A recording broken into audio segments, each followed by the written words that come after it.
Brock Purdy just freaking diced up the Chicago Bears. Does that mean that we finally know who he is as a quarterback and as a person? We'll discuss that more next on the Best 49ers Show.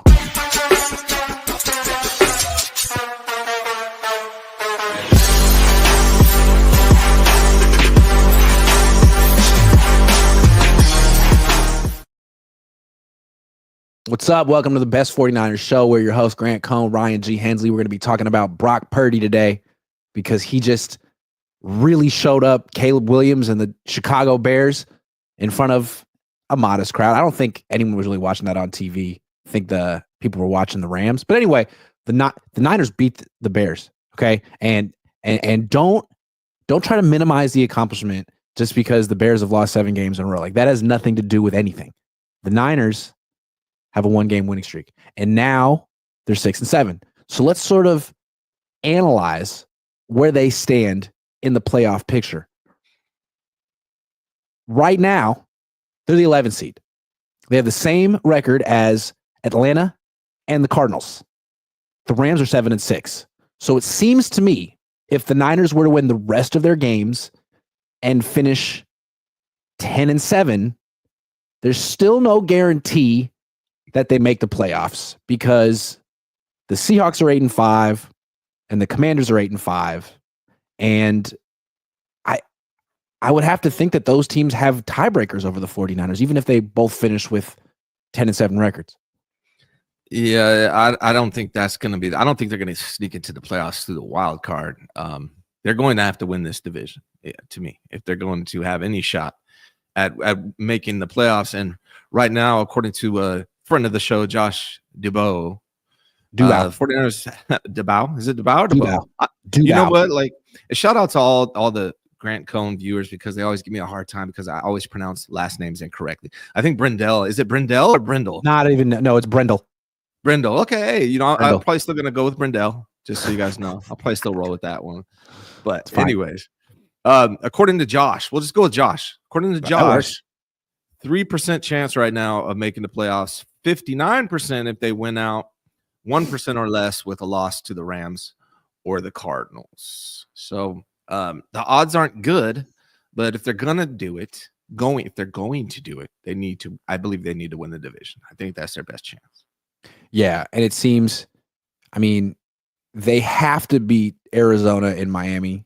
And then they probably have to win this game against the Rams. I don't see how they can lose to the Rams and make the playoffs. I mean, it could technically happen, but it'd probably be as big of a long shot as possible. Yeah, I mean, according to Greg Silver, the only way the 49ers can lose a game, and it would have to be against like Miami or Detroit, and still make the playoffs, is if they win both division games, and they need so that means the Rams have to lose Thursday, and they need to lose to either Arizona or Seattle, and Seattle's going to have to lose 2 of the next 3 games against Green Bay, Minnesota, Chicago, and lose to the Rams. That's the only way it happens. So chances are getting slim. Seattle basically holds the cards to their own playoff picture right now.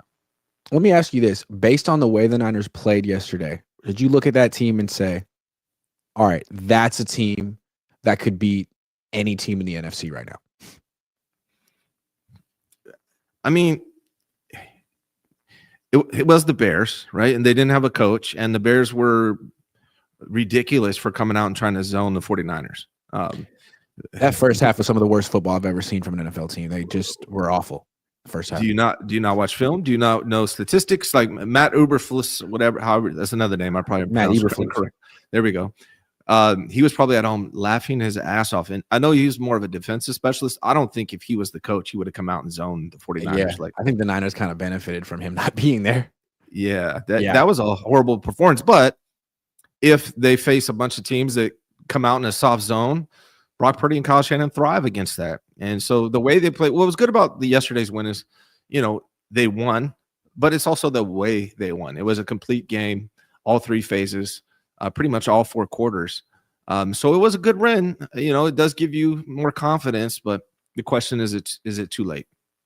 I mean, the offense was definitely promising against a defense that was statistically supposed to be good. Like you said, they got rid of Eberflus. It's hard to know how good that defense really was yesterday, but Garendo played well. Kittle played well. Jennings played well. Jalen Moore played well. Spencer Burford played well. And Brock Purdy played really well. So that was all promising, and it made you feel like, okay, this is kind of what we thought, that if Kyle Shanahan would just sort of embrace the players who were at their peak now, as opposed to 2 years ago, this offense could really be something. It's the defense that's interesting. Like, they were just utterly dominant in the first half. But then in the second half, Bears get the ball, long touchdown drive. Niners go 4 and out. Bears get the ball and have a long touchdown. No, fumble out of the dude's hand. Bears get the ball back, touchdown drives. It seemed like even the Bears, who were truly dreadful, started moving the ball, and if the ball hadn't squirted out of Caleb Williams' hands, maybe that becomes a game at some point, although probably not. But I still have questions about this defense, despite the fact that they sacked Caleb Williams 47 times. I still have questions about this defense. Yeah, I'm not sure what the numbers are for the first half versus the second half, but it felt like the Bears in general throughout the whole game had 14 carries for DeAndre Swift. I think that was a huge mistake by the Bears, not sticking with the run early in the first half. They should have tried to run the ball more on the 49ers, because that's been a big weakness for the 49ers all year. So the Bears came out, they zoned on defense. They didn't run the ball enough on offense.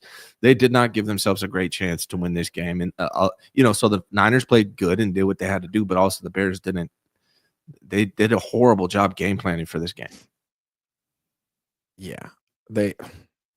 So just because they whooped on the Bears, it's hard to know what they're going to do this week against the Rams. I mean, it's a different team. Like, the Niners just got blown out by the Bills, who just lost to the Rams. Now the Niners seem to have maybe found something now that McCaffrey's out. They've realized that they need to give the ball to Kittle and Jennings as much as possible. Bosa could be back this week. Greenlaw should be back this week. So it should be a stronger team. Yeah. But still, it'll be a tough game. How do you think the Niners match up with the Rams? How do I think they match up with the Rams? Yeah, they already lost to them once. I mean, they lost to him without Puka Nacua, Cooper Kupp. As long as they have Sean McVay and Matt Stafford, the Rams always have an opportunity to beat the Niners any season. I think Sean McVay is one of the best coaches in the NFL, and Matt Stafford's one of the best quarterbacks in the NFL, regardless of anything else that's going on. So if it's close, it's scary for me. The 49ers need to get the 49ers thrive when they are able to run the ball, which is a concern, especially with Isaac Garendo. Not like, what's up with Isaac Garendo? Is he going to play Thursday as a foot sprain? Are they just going to give him a shot and he'll be all right and he'll be out there? Or are they going to have to roll with Patrick Taylor, who does run hard, but he doesn't have that breakaway ability like Isaac Garendo? That to me, that's a big factor in this game. Is Garendo going to play, and what is he going to look like? Because they're already out Jordan Mason and CMC. So that's a big deal to me. Yeah. I mean, I think this matchup's interesting because with the Rams, they're not that great, but Puka Nacua is balling right now. He's on fire. And Cooper Kupp's reliable and consistent. And those two guys are going to get 18, 20, 22, 24 targets. And right. Sean McVay, who's not like the most creative coach. I mean, he's good. He's not a genius. But he's smart enough to know, like, he's going to win or lose based on Stafford throwing to those guys. And they'll be balanced. They'll run the ball, but those guys will have every opportunity to win or lose the game. Yeah. And with the Niners, like, I just don't have that confidence with Kyle. Like, he has Kittle and Jennings. In a lot of ways, those guys are just as good as Puka Nacua and Cooper Kupp. But every once in a while, like in the Super Bowl, Kittle has 4 targets. Deebo has 11. Like, what? Kyle is so far in his own head that sometimes he overthinks things. If I were to know, like, for certain that Kittle would get 10, 12, 14 targets and Jennings too, then you'd think, well, the Niners have really good shot to win this game, because when Purdy throws to those two guys this year, his quarterback rating's like 130. But then there's the Deebo factor and the Juszczyk factor and the Kyle factor. And that's, to me, the biggest question here, the Kyle factor versus the McVay factor. I know what McVay is going to do. I can't predict Kyle. And have the 49, what's the most targets Kittle's had in a game this season? Like, Great that's question. like, I don't think, 12. has he had 10 targets He in a had game? 12 against Arizona. There we go. He usually gets 6 or 7. He got 6 against Chicago. He got 2 against Buffalo. He got 6 against Green Bay. He got 7 against Dallas, 7 against Kansas City. 7 is like not enough. This is the season on the line. He's your best player. He's having one of the best seasons of his career. I mean, if it takes 20 to Kittle to win the game, why not? Remember that time when Terrell Owens did that? Yeah, I do. Yeah, 20 catches. And despite the amount of targets he's getting, he leads the 49ers in receiving yards with 800. Yep. He leads the 49ers in receiving touchdowns with 8. So he's leading all wide receivers on the 49ers with more responsibility as a blocker, less targets. It's Kittle is the key that Kyle needs to unlock, and he did it a little bit in this pass game. He needs to do it even more so against the Rams. But you also, like, the Rams aren't going to come out. The Rams know how to coach against the 49ers. They're going to battle. At minimum, they're going to battle with the 49ers, and that's what scares me about this game. They're not going to come out like the Bears did. They know the weaknesses and strengths of the 49ers, and they're going to do their best to capitalize on those strengths and weaknesses. So I expect it to be a battle. It's a short week. I think the key, obviously, is, like, is Guerrero going to be able to play, and is he healthy? I think that's going to be a big deal for the 49ers. Also, the return of Dre Greenlaw. What's he going to be like? You would think 75%, 80% Dre Greenlaw is still better than Devondre Campbell. So that could be a big difference maker, especially with Talanoa Hufanga. And now it's going to be a second game. And I think Huff made a big difference also. So that defense could be rejuvenated in this game. It's going to be interesting, man. A lot on the line in this game. I know the Rams match up way better than the Bears do, obviously. So we're going to see how it plays out. Well, remember, it's interesting about this, like, this matchup is they've played each other already and the Rams won. It was in LA, but they didn't have Puka Nacua or Cooper Kupp. Yep. And they won that game, and Brock Purdy played well in that game. Juwan Jennings went crazy in that game. They had Brandon Ayuk. They had Deebo Samuel. It wasn't enough. So in this time around, what's going to be different? Well, George Kittle didn't play in that game, and he's their best player right now. When he's targeted this season, the Niners quarterback rating is 143.6 this season. That's, I mean, they need to up his target share because that's incredible efficiency. So they'll have Kittle, they'll have Jennings still. Don't know about Guerrero, but it seems like the Kittle factor. I mean, as long as they have this guy, he's somehow underrated. As long as they have this guy, he should be able to carry the Niners the way that McCaffrey has and Deebo has in the past, and the way that Kittle has in the past. He should be able to do it again right now. They need to do what we've been telling them to do all year long, which he finally did in this past game against the Bears, which is more 11 personnel, more screen passes, more play action, things like that, man. That's what we've been begging them to do, and they did it in this game versus the Bears. I also want to point out Sorensen, man. I think he called a really good game against the Bears. There was a third down where early in the game that, obviously kind of like started the game off. I think it was in the second possession for the Bears, maybe the first. It's like third down and something, and he disguised a blitz, backed off into zone. It was like the perfect play call. So Sorensen's had a rough year, but I think the return of Huff and Greenlaw is going to help him out, and he seems to be figuring out how to call defense a little better. But Matt Stafford presents a unique challenge. If I'm the Rams, I'm going to be dialing up some post routes and testing Hufanga and Mustafa in the passing game more. I don't think enough teams are doing that. Yeah, and I always love the matchup between McVay and Shanahan because they're like really close friends. I mean, they've known each other for 20 years. They run very similar schemes, but they're different in the sense that McVay is going to get the ball to his best players over and over and over and over and over again. He won't spread the ball around very much, and maybe that's to the detriment of his offense. But Kyle, dude, in the biggest games of his career with the Niners, the first Super Bowl, it's like if he had just gotten the ball to Mostert more, maybe they win that game. Yeah, he didn't get the ball till the second quarter, and he got frozen out most of the fourth quarter. And then in the NFC Championship game in 2021 against the Rams, if they had gotten the ball to Deebo when he was in his all-world season in the fourth quarter, maybe they win that game. And then last year, it's like if they didn't target Deebo 11 times when he was kind of washed, maybe they win that game. That's a tough one with Kyle. So often we're like, man, could you just please get the ball to your best players, the guys Yeah. who've earned it? And against the Bears, he did it. And it's like, oh my God, look Yeah. what it can look like.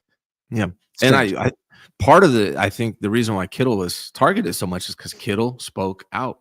Yeah. He spoke out after the game. Like, hey, I don't know why I wasn't targeted more. I was open. He spoke out basically against Kyle and Brock in a polite, professional way, the way George Kittle does.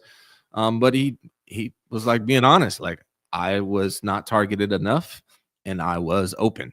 And then the next game you see him get his target. So Kittle, I think, needs to be, he has been a leader, but he needs to be more vocal, not necessarily to the fan base, but to the coaching staff. I think like that's a big part of what this team needs to do is just like, hey man, Kittle needs to go to Kyle and be like, man, put it on me. Yeah. Let me see what I can do for us. You know what I mean? Yeah. I mean, if not now, when? Like, look what the Rams are doing with Puka Nacua right now. He's hot. Last night against Buffalo, 14 targets, 12 catches, 162 yards, and a touchdown. Like, that's why they won, because they kept going to their best player. The Niners could win more games if they kept going to their best player. And I know he's injured a lot of the time and he doesn't talk about it, but from what I see on the field, he's still killing people. He's kind of unguardable right now. I mean, there's no safety or linebacker who's locking him up. He is the out of all the older players on this team that cost money, he's the one that I, no question, want to keep. I think even if the 49ers plan is to get young, George Kittle is the guy you keep around because he's playing fantastic, and he's also a great mentor for these younger players and the younger players they'll have next year. So I'm not sure what's going to happen this year with this team, whether they make the playoffs. Not looking good, but moving forward, I would like the 49ers to get rid of a lot of these older dudes, except for George Kittle. They need to keep him. He's like the new Joe Staley. Yeah. That's a good example. Yep. Sir Cash needs to start and end his career with the 49ers. Sir Cash Money says, hey guys, I got to do something real quick. Do y'all mind pausing the stream till I return? I'll be back like real quick. Don't go on without me, please. Okay, sure. I'll just wait here. Let me get a drink.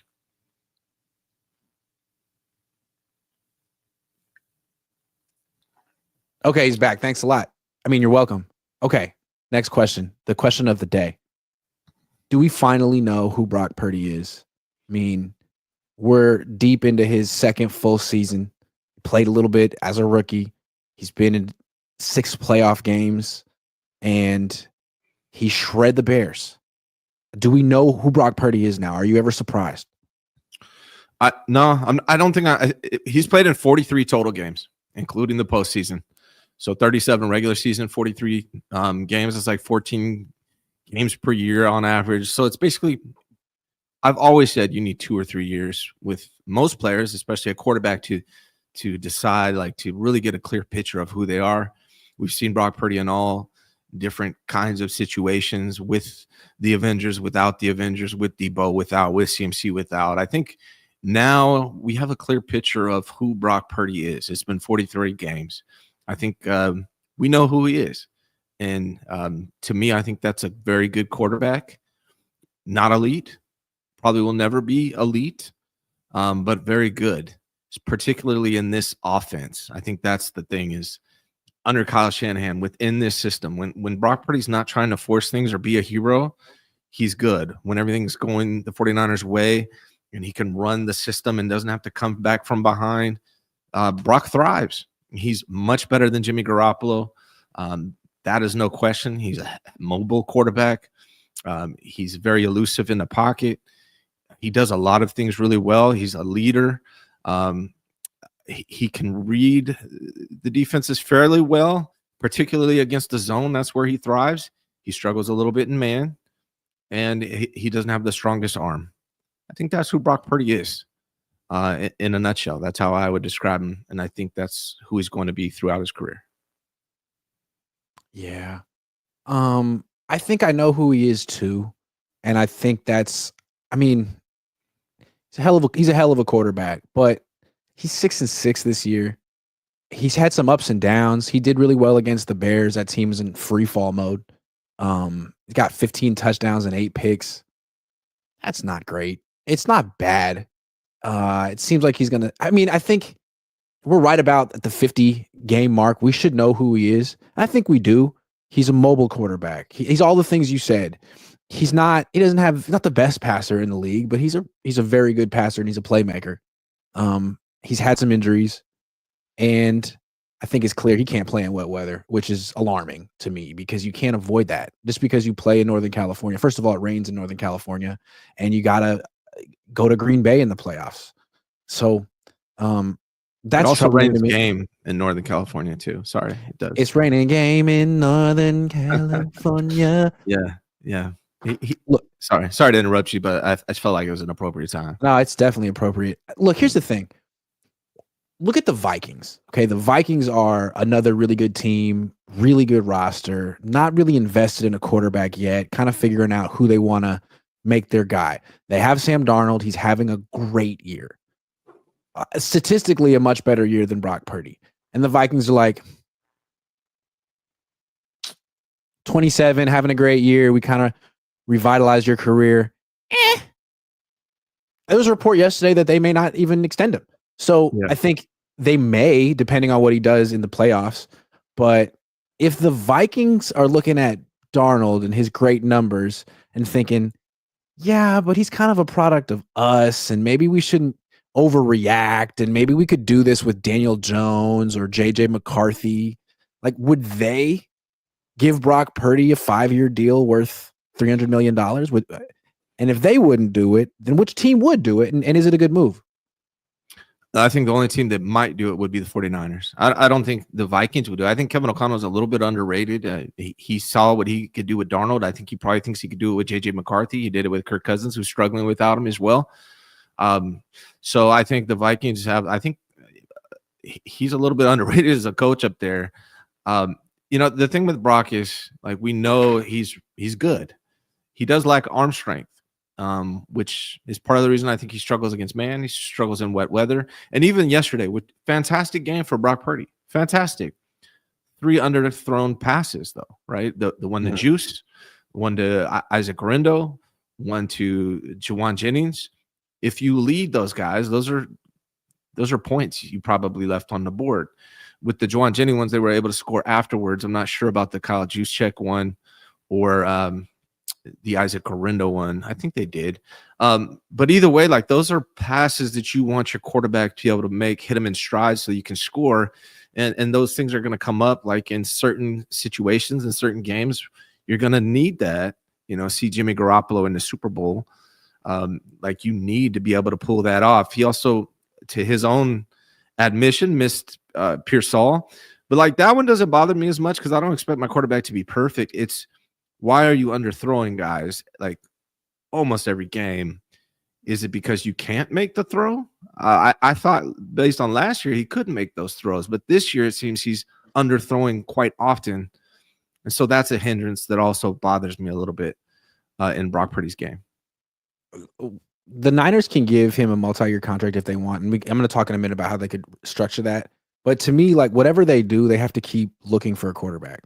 Because, again, Brock's very good, and you don't get rid of very good quarterbacks because they're hard to find.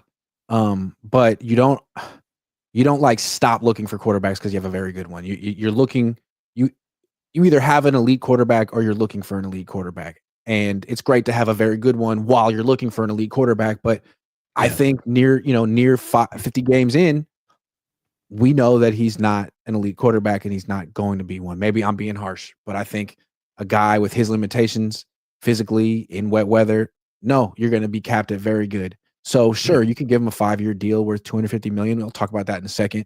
But you also have to draft a quarterback, and you have to be open-minded, and you have to be able to pivot to someone else if that guy's better. I think that's absolutely correct, man. I think what you said is exactly correct. Brock is a good quarterback. He's never going to be elite, and he's limited because of his arm strength. It's the reason why he was drafted late. I mean, that's really his biggest problem. His weakness is in the weather and his arm strength period, which it makes it harder in tight window throws against man coverage. And also you're underthrowing guys on a regular basis on these deep routes. That's really what I think is going to limit Brock, unfortunately. And when you are running an NFL organization, you need to find that guy. and Brock is very good, better than Jimmy. But he's not Joe Burrow. He's not Josh Allen. He's not Patrick Mahomes. He's not Lamar Jackson. He's not Justin Herbert. So you got to keep looking also. But in the meantime, you got a really good quarterback. Is he Jalen Hurts in the sense that a guy who's had a lot of success in a particular system, in a particular team, and probably wouldn't have that kind of success anywhere else, but on that particular team, he's valuable and he wins? I think the system that Kyle runs, that a lot of other organizations run, like I think he'd do well in Miami. He would do well in certain systems that are. It's about getting the ball out quick and catching guys in stride. He's never going to be a deep passer or be able to, put the team on his shoulders. So in general, I think, he's not going to be better in general on any other team as much as he is on the 49ers. But, like maybe in Miami, he might look like Tua does, Yeah. What's a little concerning for me is that, like, I know wins aren't a quarterback stat, but it's sort of reflective of what a team can do with that quarterback. And he's 6-6 this year over the last 17 games, full season. He's 9-8. He's got a big game this Thursday. If he loses that, it'll be 9-9. Like, if the Niners are now a 500 team with Brock Purdy, I know it's not a quarterback stat, but if they're a 500 team with him at quarterback, and it's been that way for more than a season, then what are you paying for? Like at least with Jalen Hurts, who we don't think he's elite either, they essentially win with him. So you can't really knock it, the fact that they're paying him, because they keep winning. But with Brock, if they're not like necessarily winning like that anymore and they're losing as much as they're winning, then again, how are you justifying whatever justifying calling him the franchise quarterback and saying we're done, we're not looking for this position anymore? I think we're going to get a clear picture of what the 49ers really think of Brock Purdy when the contract comes out. And I have a feeling that the contract is going to come out and it's going to sound amazing on the surface, like $250 million, 5 years. But really, when you dive into it, it's probably going to have like an out after the second year or maybe the third year. And if that's the case, that kind of speaks like how they really think of it. If they don't go all in, like, hey, 5-6 years, 4 years guaranteed, that kind of speaks on what they really think of Brock. So I think he's going to get his contract. He's going to get his extension, and it's going to look good on the surface. But when you dive into the details, it'll probably reveal what we're talking about, that they like Brock Purdy. They think he's really good, but not in that elite level, and probably won't be. I think the structure, you can go look at it. It's like Jalen Hurts and Trevor Lawrence are probably the structure for what Brock's going to get. It'll be like 5 years, $275 million, something just disgusting and outrageous. But then when you actually look at it, like the first year of the extension, his cap number will be something probably like reasonable, like 17, 18 million. And then the second year, it'll be like 24, 25, which isn't terrible. And then the third year, it'll be like 35, 36, which is a little more than you'd like, but still manageable. And then after that, it'll balloon in years 4 and 5. But that's when the guaranteed money runs out. And that's probably when you'd either cut the guy, trade the guy, or extend him. So, I mean, there probably would be an out. And I don't think like, oh, he's making $55 million a year. Like, he'd never have a $55 million cap number. It would be relatively low for the first 3 years. So you could justify it that way. You could even call it team friendly, but still, like, you got to draft a quarterback. You're not done there. Yeah. I think that's what happens. I think I really do. And, I really like Brock, the person. And he's fun to watch, man. He is a playmaker. 49ers football is so much more enjoyable with him at quarterback versus Jimmy Garoppolo. But I think, the limitations are there, and that just hints at some point, we got to find that dude. Like, he's not Steve Young. He's not Joe Montana. Not that anyone is, but that's the goal. You just don't want to settle in life and football. I mean, again, look at Minnesota. Right. They're balling. They're winning every week. Sam Darnold's putting up crazy numbers, and they're like, we're going to have to see a little bit more, Sam. Sorry.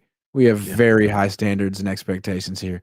And that's the right move for them. Like, the Niners need to sort of have that same mentality. Like, look, Brock, you've done a lot of great stuff for us, man. We've there was a stretch where we couldn't lose with you on the field, but, you know, we're 500 with you over the last calendar year, and your numbers aren't as good as Sam. Like, we're not winning with you. Your numbers aren't off the charts anymore. Some weeks it is, some weeks it's not. It's hard for us to justify calling you our franchise quarterback when they'll tell him he treading is. water. They'll tell him he is, and they won't say any of that, but their actions will say that. You know what I mean? Yeah. It'd be interesting though, like if they gave him the extension 4 or 5 years and then drafted a quarterback in round 1. That's what Atlanta did this year. I mean, it's been done. It's just everyone ridiculed Atlanta all year. And what message would that send to Brock Purdy if you did it? Like, hey, you're our guy. Psych. Psych. Sorry. They need. I mean, I think not. I think competition needs to be. I mean, unless you're one of those 5 guys I mentioned, you should have somebody behind you over your back trying to take your spot. I think that's good for players. It brings out the best of them, having competition behind you. So I think they need to do that.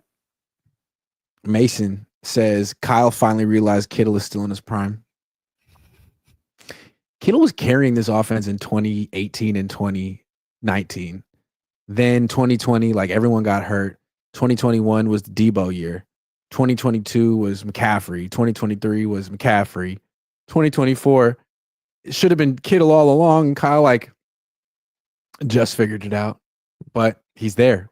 He got it. It's week 15, and he finally understands who should get the ball. So watch out, NFL.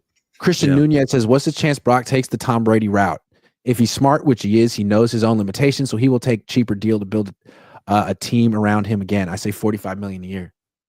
I think there's no chance he does that. I think he's going to be like, because don't just think about him. It's also his agent. His agent, this is a big payday for him too. And I don't know how many clients his agent has. I think Tom Brady had already received a big contract and already knew he was going to be around for a long time and knew he was one of the greatest quarterbacks to ever play the game. I don't think Brock feels like he's Tom Brady.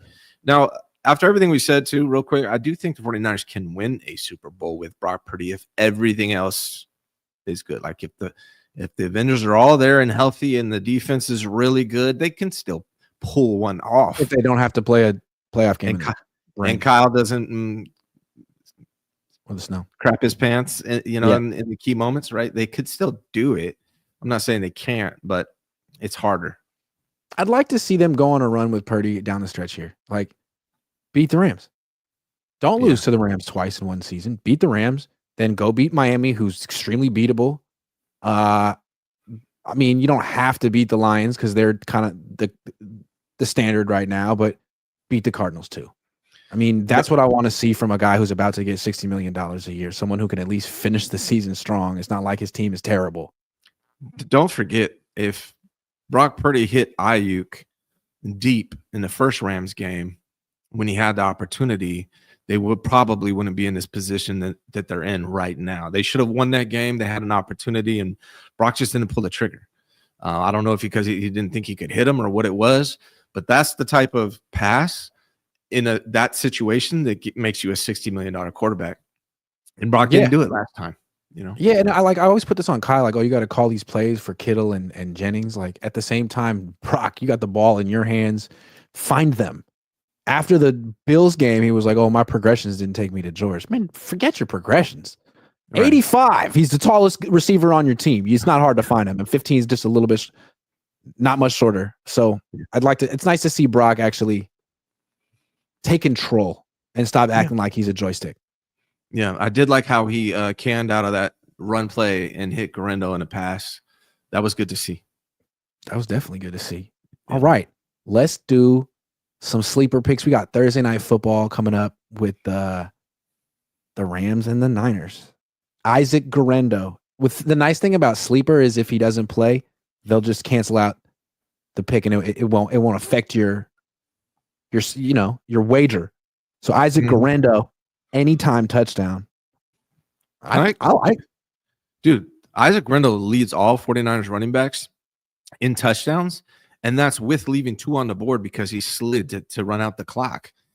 He's a touchdown machine, man. He really is. So I would go with that. Deebo, touchdown, anytime. I got to go. I'm sorry, Deebo. I got to go under. He has 2 touchdowns this year. Struggle's Juwan, real. will he score a touchdown? He had Why 3 not? against the Rams. Yeah, 2 last night. Or yeah, Sure so did. let's go. Let's give it to him. Let's give it to him. Okay. What about Nakua. targets for Kittle? Is there targets for Kittle? Because It's early in the week, so they only have touchdowns. Okay. Puka Nakua, will he score one? I mean, you would think, yeah. I would think, yeah. Mm-hmm. Just because he's going to get so many opportunities. Kyron Williams, will he score one? Ooh. Ooh. This could be the difference in the game. Will the Niners run D show up? It did yesterday. Short week, though. I mean, 2-1-1 looks like he will, based on his. He's been good. He was good against the Niners earlier this year, too. Cooper Kupp. Oof. No. I would say no. We can't have Puka, Kyrie, and Kupp. Yeah, everyone. Yeah. Okay, how about someone who obviously won't? Ooh, I can't say that you obviously won't. What about you? You obviously won't. I love this about Sleeper. Nope. Yeah, Sleeper Picks is good for this. Yeah. I love that. How about you? Nope.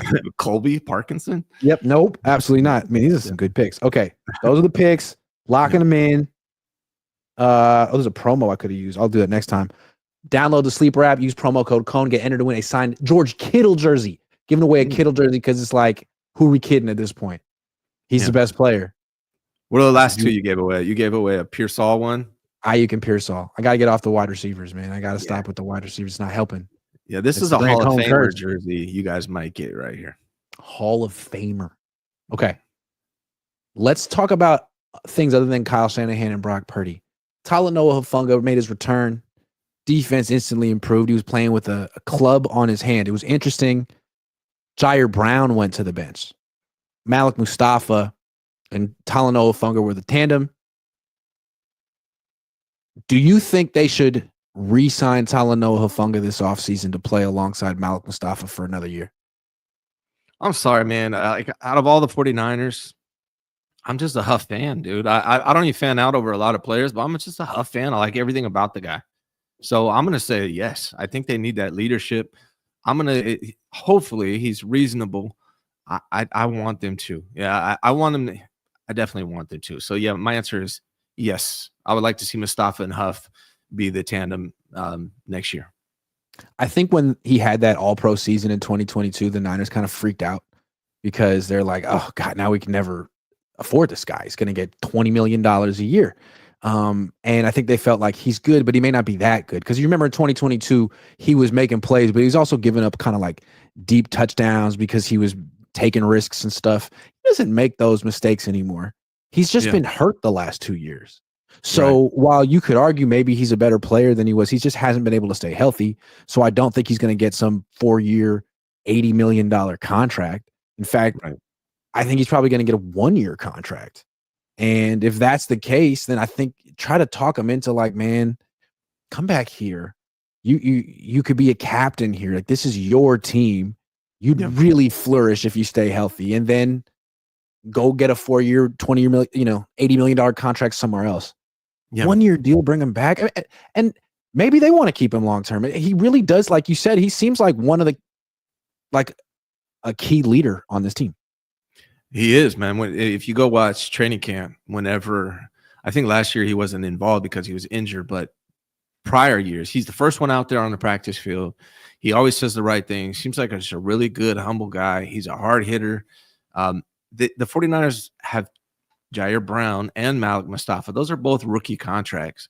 So even though the 49ers are getting to a place where they need to start saving money where they can, I think you want to keep Huff around. And I think you could afford to give him a contract. And like I said earlier in the year, the injury to Huff could be a blessing in disguise for the 49ers because it might make him more affordable. If he played all year and balled out, he'd probably be gone. But I think now they might have a chance to keep him, and I hope they do. I hope they do too. I think there's so much better with him on the field. And I think when we talk about why the Niners defense has fallen off over the last couple of years from what it was with DeMeco Ryans, I think his absence is a big part of that. I think not only is he a playmaker, he's a legit ball hawk playmaker. He's good near the line of scrimmage. He's not great in man-to-man coverage, but he can play center field and he can go hash to hash. He can go numbers to numbers. And he's really good against the run. he's really good against the run. Yeah. So he's way better than Jair Brown. I think that he and Malik Mustafa can actually play next to each other. I think Mustafa can play free safety. They play, they split. I mean, the Niners don't have like a dedicated free safety anyway. They have like split safeties, and they take turns playing in the middle of the field. I think they got to keep him. Yep, I do too. And I really feel like you need 3 anyways. Like you need 3 serviceable. And I would go start Huff and Malik, and then you have Jair there also learning. Like he looked really good his rookie year. He looked promising. And then this year he hasn't quite been the same. Maybe they can keep developing him underneath Huff, and he'll eventually replace Huff. But I think you need 3 anyways. I would keep Huff. It'd be such a shame if the Niners couldn't afford to keep Huff because they have Deebo Samuel under contract. Yeah. No offense. Well, not to take a shot, but it's like you got to be looking 1 year ahead and prioritizing players who have a future with your team. One other little subplot here that's interesting. 4 games left. We'll see what Talanoa Hufanga can do. It's possible the Niners would have to choose between signing him to a 1 year deal and Greenlaw.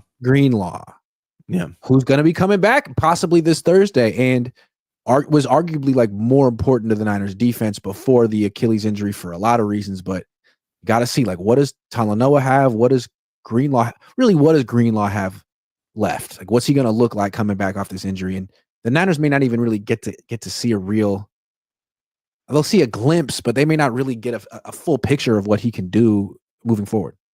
Greenlaw. If there's any way, like, these are 2 guys I think the 49ers need. Like, if there's any way to keep both, I know maybe this is a fantasy I'm having here, but it'd be nice to have both. Greenlaw is an enforcer, and Huff is to a degree as well.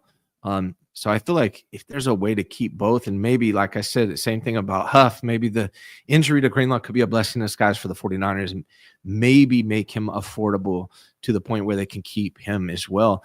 Move on from guys like Banks, who seems less important than I thought he would be.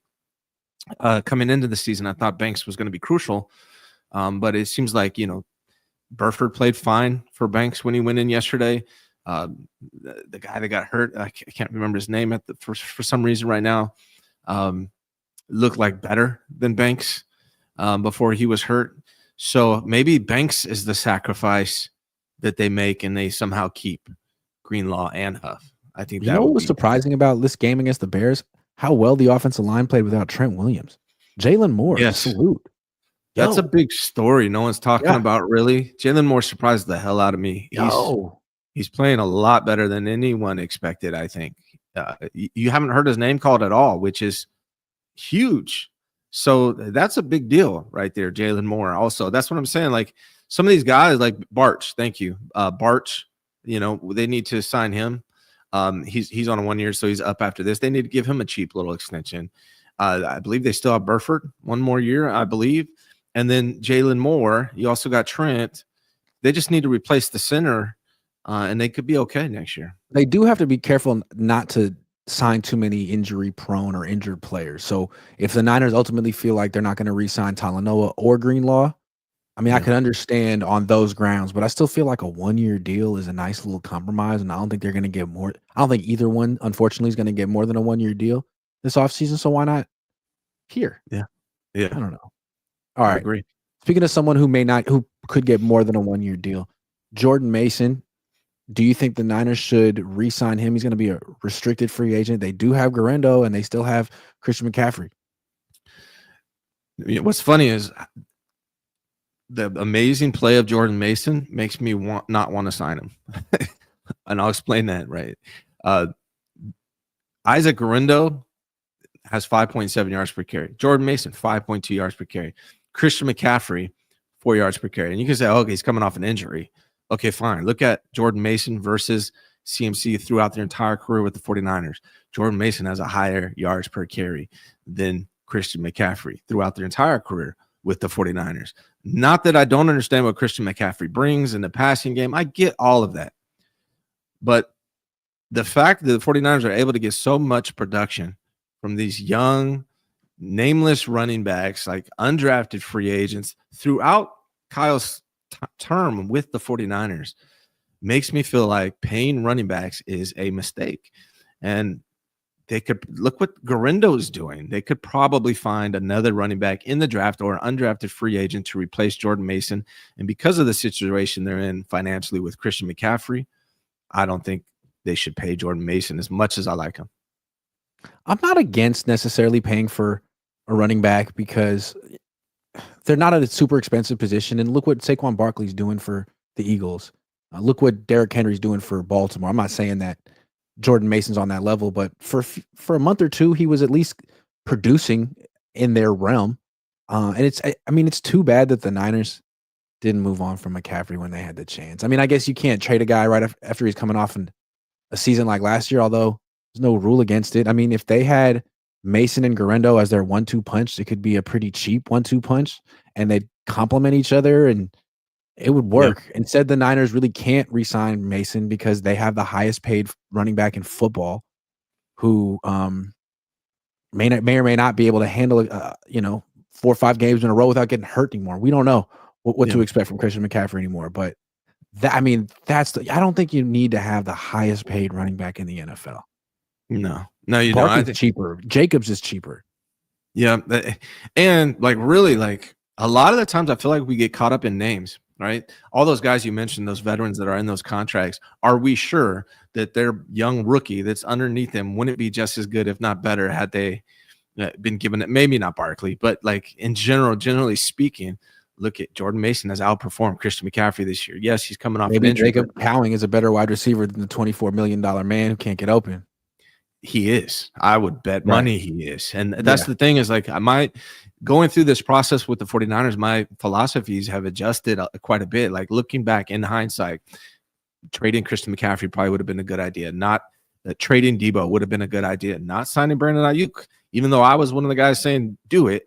Trading Ayuk back would have been a good idea. Him. Those are the kind of ruthless decisions and moves that Kansas City makes. Bill Walsh made.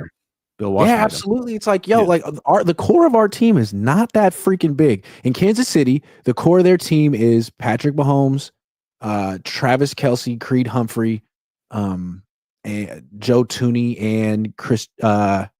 Did I say him already? Creed Humphrey, Chris Jones. So it's 5 guys. It's 5 guys. That's it. 4 guys on offense, 1 guy on defense. Anyone else, if you're good and it's time for you to get paid, it's time for you to get paid somewhere else. Javarius Ward, D Ford, Jerry Sneed. Goodbye. Tyreek Hill. See ya. Weapons, you really and generally don't want to pay weapons. It seems like to me. A tight end, they're hard to find and they're not as expensive as wide receivers. But not receivers, not running backs. In general, you don't want to do that. I think my whole philosophy is kind of geared towards that direction now, moving forward. I think definitely not wide receivers, unless it's prime Jerry Rice, prime Justin Jefferson. Some guy who's a Hall of Famer. Yeah, don't just get rid of a Hall of Famer, but Ayuk was never that. Yeah. Deebo was those. These are just guys who had one great year. Yeah, that's what they are. Unless you got Barry Sanders at running back, probably just keep it moving. Yes, and I know the Niners had that for a second, but if you took a step back and took the emotion out of it, you'd be like, yeah, he's 28 though, and he's had an incredible amount of usage in his career, and he's 200 pounds. And he's had a lot of injury issues in his career. Maybe count your blessings and say, we're so happy for what we got with Christian McCaffrey. Now it's time to pay it forward. Have the 49ers ever not been able to find a solution at running back under Kyle Shanahan? Have they ever had a year where they're always do. They always find somebody. But now, that McCaffrey contract's looking like possibly one of the worst ones on the team because he's got guaranteed money for 2 more years. And are you going to play? Are you going to be good? Yeah. I don't know. I like Christian McCaffrey, the person, how much he cares about the game, the professional. I like his whole family. They're great people. I don't mean to take anything away from Christian. I'm just talking the reality of stuff here. I think you can find that, at least from a running standpoint, you can find that level of production from rookies. Yeah, and I think what's interesting about Garendo in particular, Mason clearly isn't what the Niners want at running back. He's not much of a receiver, but Garendo, he took the check down for 27 yards, and then he ran that little wheel route that Juszczyk essentially runs most of the time. Garendo runs it. He's got 4.3 speed, way more dangerous. So moving forward, he could be someone that the Niners could use in the pass game as well as in the run game. I just don't think he needs to be getting 15 carries. He got 15 in this game, got hurt. Yeah, he should be getting 10 to 12, just like what Jahmyr Gibbs and David Montgomery get in Detroit. Yeah, I think I would like to see the 49ers get a rookie fullback because I think you can find one that could block their ass off. Stop trying to pass to fullbacks you don't need to. Just you have plenty of weapons that you could pass to that are better at it than your fullback. Find a fullback that can block. Find a big dude up front that can move bodies, and then go running back by committee, Garendo and somebody else. It's going to be Christian because he's there, but you even need a third guy, honestly. So that's what I think the 49ers should do with their running game moving forward. All right. Let me ask you this. Should the Niners cut Deebo Samuel this offseason? The reason I ask is that cutting him would actually be more expensive than keeping him. His cap number would be like 30 plus million in dead cap to get rid of him. So what do you think? Is he that much of a problem in this locker room on the field for him? If Kyle could ignore his relationship with Deebo Samuel, I would say no, keep him because it's going to cost you more to cut him. But I don't think Kyle can. And that's why I think you should cut Deebo, because Kyle is influenced by his relationship with Deebo to find a way to get him the ball. And that is not what's best for the team. And I don't think Kyle can avoid that with Deebo on the team. And I think he could become I hate using this word. I don't know. I'm trying to find a better word, but a locker room. I'm just going to say problem. Malcontent. Right. Like if he's not getting the ball, I think he could be a malcontent, right, in the locker room. And I think they'd need to just move on and find new leadership. And so Kyle doesn't feel like he has to get Deebo the ball all game. The guy has 32 carries, I think, for 92 yards, 2.9 yards per carry this year, 32 carries. It's just like, dude, stop. Like, he's not the same anymore. And I feel like as long as he's on this team, Kyle's going to feel like he has to get him the ball. So they need to do a little addition by subtraction, even if it costs them a little money. I feel like he needs to go. I think he kind of represents what's wrong with a lot of what's wrong with this culture and locker room. I mean, like, he's supposed to be a captain, but he doesn't really act like it. And he's got this sort of like arrogance about who he is and what the team is that no longer matches who he is and what the team is. Like, I think what we're seeing is the new core of this team is not him. It's Purdy, it's Jennings, it's Diamador Lenore, and it's a kind of a serious, like, we have to regain what we've lost, as opposed to Deebo, who's like, dancing with the boombox, and it's like that stuff is all played out. You guys aren't the bullies anymore, and every play that goes in, every handoff, every target, it seems like it should have went to someone else at this point. So I know it'll cost the 49ers a huge financial hit. I think they'll benefit from just not having him on the team anymore, not having him in the locker room, not having him as a captain. He's the anti-captain. Post June 1st, that's what they need to do. I know before the game, I believe Diamador Lenore and Brock Purdy were the ones that spoke. It wasn't Deebo Samuel. Did they? Here's a question. I don't even know. Did they do the whole boombox thing before this game? I don't know. I haven't seen it in a while. It's just a bad look. I don't think they need to. They did it two games maybe ago. Not because no Trent Williams, right? Maybe you have to have both of them. But I feel like that's just the old Niners. There needs to be a new identity with this team with younger players who are out in the forefront, not him. They did it against the Bills before getting their ass handed to them without Trent. It was Deebo and somebody else. I'm hopefully that they put it into that. But yeah, no, I think they need to move on from Deebo Samuel, if I'm being real. All right. And that being said, though, I do want to say I appreciate Deebo for what he did do for the 49ers. Yeah, I agree. Yeah, he aged like a running back, and maybe he was a running back. He was definitely a unique player. And there's he's almost 29 years old. There's no shame in being at this part in his career, but I think it's just these are the 49ers, and they were the team really that popularized the phrase move on a year too early than a year too late. And I can't remember the last time the Niners actually did that. Yeah, agreed. Okay, let's end it on this note. Who should be next year's captains? I know we're going way in the future. It was on my mind today. Let me tell you who the Niners captains are this year. Nick Bosa, Fred Warner, Kyle Juszczyk, George Kittle, Christian McCaffrey, Brock Purdy, Deebo Samuel, Trent Williams. That's 1, 2, 3, 4, 5, 6, 7, 8 guys. Who do you think should be the captains next year? Well, I think Fred and Kittle should still be captains for sure. Yeah. I could understand CMC because of his leadership. Whether or not he's good anymore, I still I think CMC is a great leader on this team. In the I would quarterback. definitely, yeah. I think you need So that's Huff. four. That's four. That's four. I think you need Brock, obviously. That's one of the four I'm talking about. That's one of the four. Okay, so yeah, I think you need Huff in there. I think you need Diamador Lenore. Offensively, like Juwan Jennings Juwan Jennings, Diamador Lenore, they're like the same dude. One's on offense, one's on defense, and I like the way they carry themselves and handle themselves. So I would go. So that's seven. That's seven, and then to me, that could be it. Or you could have. See, I don't think Trent Williams. No offense, I know Trent Williams going through. This is not to be personal. It's just at his stage in his career, he doesn't really practice very much anymore. And to me, captain is the guy who like is at every practice, takes every rep, and kind of sets the standard for a Wednesday and a Sunday.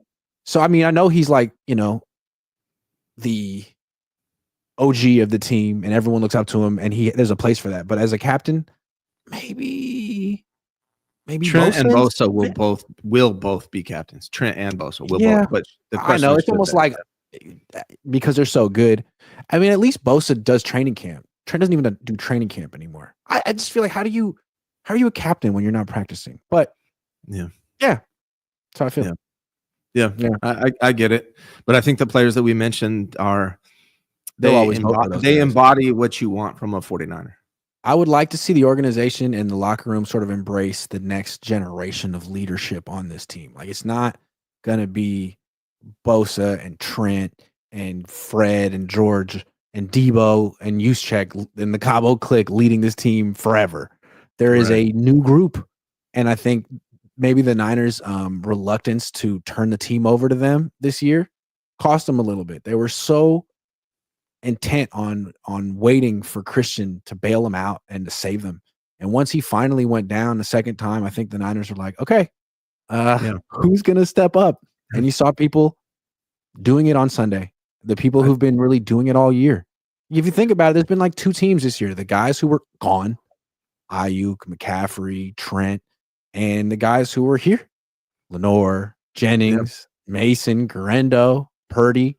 And football's the kind of this funny sport where like usually the guys who've been grinding and putting in the work are rewarded.